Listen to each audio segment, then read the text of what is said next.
এখনো যারা আবাস যোজনায় অন্তর্ভুক্ত হননি নাম তুলুন। 20 লাখ, 25 লাখ, 30 লাখ, 40 লাখ যত বাড়ি লাগবে, যে আরো কয়েক লক্ষ বাড়ির প্রথম কিস্তির টাকা আমরা। নমস্কার।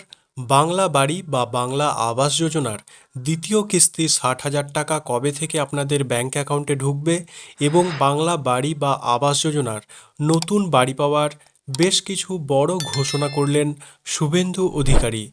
আজকের ভিডিওটি অত্যন্ত গুরুত্বপূর্ণ। আপনি যদি এখনো পর্যন্ত সরকারি ঘর না পেয়ে থাকেন কিংবা ঘরের জন্য আবেদন করতে চান, অথবা বাংলা বাড়ি প্রকল্পের প্রথম কিস্তির টাকা পেয়ে লিন্টেল ঢালাই পর্যন্ত সম্পূর্ণ করার পরেও দ্বিতীয় কিস্তি 60,000 টাকার জন্য অপেক্ষা করছেন, তাহলে আজকের ভিডিওটি একদম শেষ পর্যন্ত দেখতে ভুলবেন না।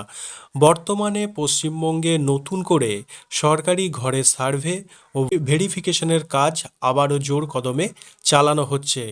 আপনার কি পাকা ছাদ নেই? আপনি কি ভাবছেন আপনার নাম তালিকায় উঠবে কিনা? আপনার পাকা বাড়ি থাকলেও আপনি কিন্তু পুনরায় নতুন বাড়ি পেতে পারেন, কিংবা আপনার কাছে জব কার্ড নেই বলে কি চিন্তায় আছেন? এই সমস্ত প্রশ্নের উত্তর পাবেন আজকের এই একটি ভিডিওতে। এর পাশাপাশি আপনারা অনেকে কমেন্ট বক্সে প্রশ্ন করেছিলেন যে বাংলা বাড়ি বা আবাস যোজনার দ্বিতীয় কিস্তির টাকা অনেকের ব্যাংক অ্যাকাউন্টে ঢুকে গেলেও আপনার অ্যাকাউন্টে কেন এখনও 60,000 টাকা ঢোকেনি? টাকা পেতে আপনাকে কি কি কাজ করতে হবে? বিডিও অফিসে যাবেন নাকি ব্যাংকে যোগাযোগ করবেন? কিভাবে সহজে দ্বিতীয় কিস্তির টাকা পাবেন? সবটাই আমরা বিস্তারিত আলোচনা করব। সম্পূর্ণ তথ্য ভালোভাবে বুঝতে ভিডিওটি স্কিপ না করে শেষ পর্যন্ত মনোযোগ সহকারে দেখতে থাকুন। নতুন সার্ভে ও বর্ধিত সময়সীমা। প্রথমে আসি সরকারি ঘরের সার্ভে সংক্রান্ত সবচেয়ে বড় সুখবরে।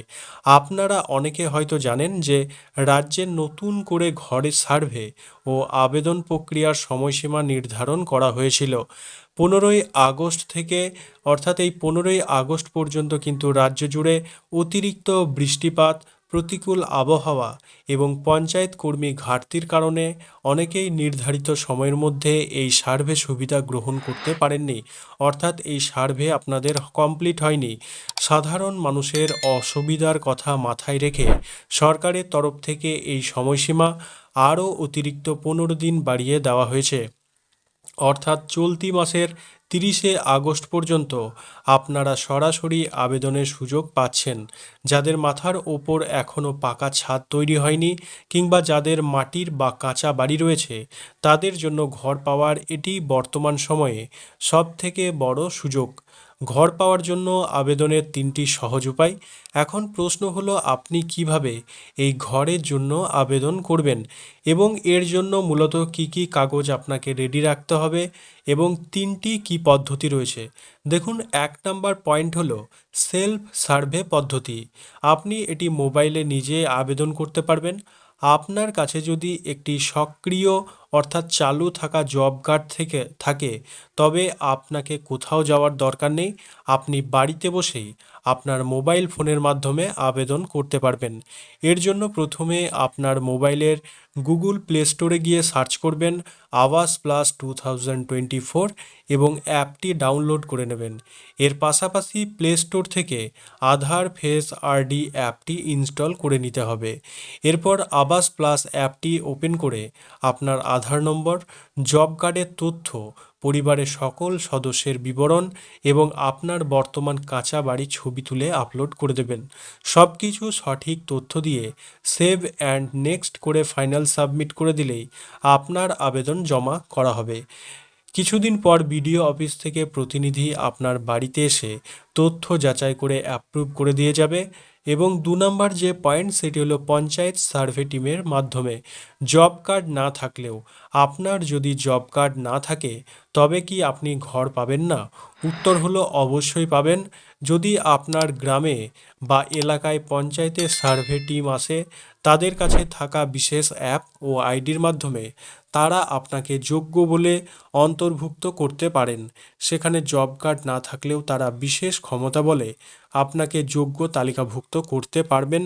তাই এলাকায় কোনো সার্ভে টিম এলে অবশ্যই তাদের সাথে যোগাযোগ রাখুন এবং পঞ্চায়েত দপ্তরে সরাসরি কথা বলুন।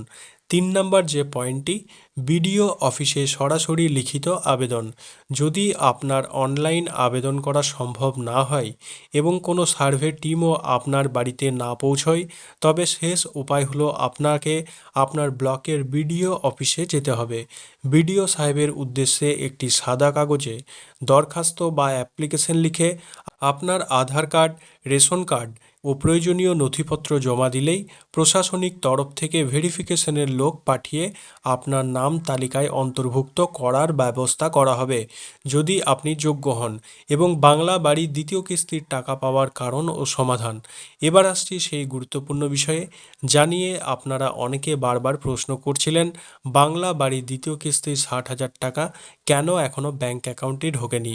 ইতিমধ্যে নবান্ন থেকে আনুষ্ঠানিকভাবে দ্বিতীয় কিস্তির টাকা ছাড়ার কথা বা কাজ শুরু করার যে বিষয়টি ঘোষণা করা হলেও বহু মানুষের অ্যাকাউন্টে টাকা পৌঁছে গেছে এবং অনেকেরই টাকা পৌঁছয়নি। আপনার অ্যাকাউন্টে টাকা না পৌঁছানোর কারণগুলি নিচে স্পষ্ট করে জানিয়ে দেওয়া হলো। প্রথম, ধাপে ধাপে টাকা প্রদান। প্রথমত, একদিনে রাজ্যের লক্ষ লক্ষ মানুষের অ্যাকাউন্টে একসাথে এত পরিমাণ টাকা পাঠানো সম্ভব নয়, তাই পর্যায়ক্রমে টাকা পাঠানো হচ্ছে। আশেপাশে সবাই পেয়ে থাকলেও আপনি না পেলে আরও কিছুদিন অপেক্ষা করে দেখুন। দ্বিতীয় যে পয়েন্টটি, ব্যাংক অ্যাকাউন্টের সমস্যা। আপনার ব্যাংক অ্যাকাউন্টটি সক্রিয় আছে কি না তা নিশ্চিত করুন। অনেক সময় অ্যাকাউন্ট হোল্ড বা ইনঅ্যাক্টিভ হয়ে থাকলে টাকা এসেও জমা হতে পারে না। তিন নাম্বার যে পয়েন্টটি, সেটি হলো ব্লক থেকে অ্যাপ্রুভাল বাকি থাকা। যদি বিডিও অফিসে আপনার ফাইল ভেরিফিকেশন বা অনুমোদন ঝুলে থাকে, তবে বিডিও অফিস থেকে ট্রেজারি ফাইল পাঠানো সম্ভব হয় না। বিডিও লেভেল অ্যাপ্রুভাল সম্পন্ন হলেই সরাসরি ট্রেজারি থেকে আপনার ব্যাংক অ্যাকাউন্টে 60,000 টাকা ক্রেডিট করা হবে। যদি দেখেন এক সপ্তাহ পার হয়ে যাওয়ার পরও কোনো রকম টাকা আপনার অ্যাকাউন্টে আসছে না, তবে আপনার পঞ্চায়েত বা সরাসরি বিডিও অফিসে গিয়ে আপনার নাম ও অ্যাকাউন্টের তথ্য নিয়ে সরাসরি যোগাযোগ করুন। সেখান থেকেই সমস্যার সমাধান করে দেওয়া হবে। আশা করি আজকের এই ভিডিওটি সরাসরি ঘর ও দ্বিতীয় কিস্তি সংক্রান্ত সমস্ত তথ্য আপনি সঠিকভাবে বুঝতে পেরেছেন। দ্বিতীয় কিস্তির টাকা আপনারা প্রত্যেকে পেয়ে যাবেন। আপনি যদি সঠিকভাবে যোগ্য উপভোক্তা হয়ে থাকেন, তবে নিশ্চিতভাবে আপনি দ্বিতীয় কিস্তির 60,000 টাকা অবিলম্বে আপনারা পেয়ে যাবেন। এছাড়া যারা নতুন বাড়ির জন্য সার্ভে চলছে, প্রথমবারে তাদের পাকা দেওয়াল থাকার কারণে তাদের সার্ভে থেকে বাদ দেওয়া হয়েছিল, কিন্তু পরবর্তীতে দিলীপ ঘোষ মহাশয় তিনি বলেছেন যে পাকা দেওয়াল থাকলে সেটি কিন্তু এই তালিকায় আসবে না, অর্থাৎ পাকা দেওয়াল থাকলেও কিন্তু তারা নতুন ঘরের জন্য যোগ্য উপভোক্তা হবেন। তাই পাকা বাড়ি থাকলে, অর্থাৎ বড় পাকা বাড়ি যদি আপনার না থাকে, তাহলে আপনি নিশ্চিত থাকুন আপনি যোগ্য উপভোক্তা।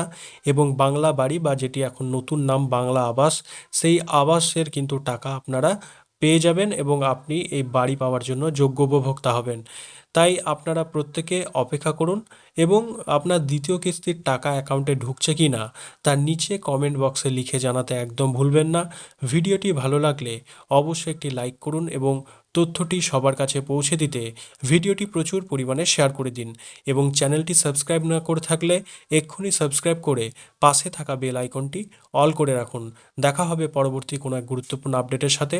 ততক্ষণ প্রত্যেকে ভালো থাকুন, সুস্থ থাকুন। আপনাদেরকে ধন্যবাদ।